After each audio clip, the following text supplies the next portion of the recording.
Hello అండి, welcome back to our channel. ఈరోజు మా ఇంట్లో స్పెషల్ వచ్చేసి చికెన్ ఫ్రై అండి. సో ఊరికే కర్రీ అవుతుందని చెప్పేసి ఈరోజు అయితే ఫ్రై చేశాను అనమాట. మా పిల్లలకు చాలా ఇష్టము చికెన్ ఫ్రై అంటే. సో ముందుగా అయితే 1 kg చికెన్ తీసుకున్నాను. నీట్గా క్లీన్ చేసేసుకొని కొద్దిగా వెనిగర్ వేసుకొని క్లీన్ చేసుకోవాలన్నమాట, స్మెల్ రాదు. ముందుగా అయితే మ్యారినేట్ చేసుకొని పెట్టుకోవాలి. సో ఇంగ్రీడియంట్స్ అయితే పసుపు, కారం, ఉప్పు, అల్లం వెల్లుల్లి పేస్ట్, ధనియా powder, garam masala powder, 2 spoons cornflour, 1 spoon maida, ఇవన్నీ వేసేసుకొని కలుపుకొని పెట్టుకోవాలి.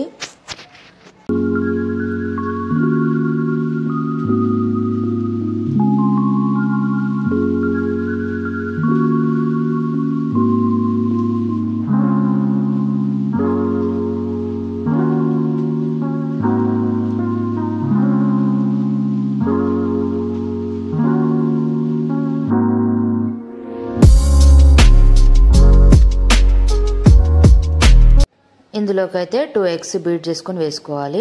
సో 1 kg చికెన్ కదండి, అందుకే నేను 2 eggs వేసాను.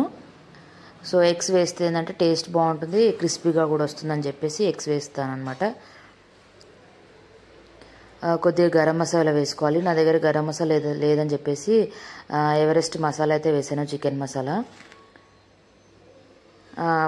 కొద్దిగా నువ్వులు కూడా వేసేసుకోవాలి పైనుండి.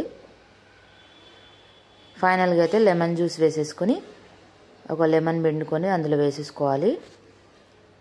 బాగా కలుపుకోవాలన్నమాట.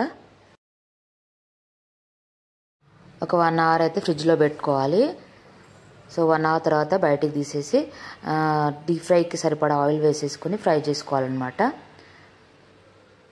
సో నేనైతే షాలో ఫ్రై అయితే చేశాను. చూడండి, ఆయిల్ ఫ్రై కాగకముందుకే వేసేసాను అనమాట, వీడియో హడావిడిలో పడిపోయి.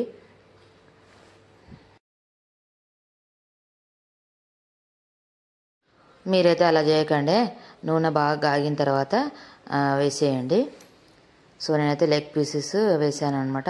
ఫస్ట్ మా పిల్లలకి లెగ్ పీస్ అంటే ఇష్టం అని చెప్పి నేనైతే ఇందులో ఫుడ్ కలర్ అయితే ఏది వాడలేదండి, మంచిది కాదని చెప్పేసి. సో నార్మల్గానే కలర్ బాగానే వచ్చింది, క్రిస్పీగా కూడా అయిందనమాట. సో అంతే అండి, ఎంతో ఈజీగా టేస్టీగా అయ్యే చికెన్ ఫ్రై అండి. ఇదే ఈజీ అనిపిస్తుంది నాకు కర్రీ కంటే కూడా, ఎందుకంటే అన్ని మ్యారినేట్ చేసి పెట్టుకొని ఫ్రై చేయడమే కదా, ఇదే ఈజీగా అవుతుంది. సో టేస్ట్ కూడా బాగా వచ్చింది అనమాట. సో ఒకసారి మీరు కూడా ట్రై చేయండి, ఎలా వచ్చిందో నాకు కామెంట్ చేయండి. ఓకే అండి, thank you for watching this video. Bye bye.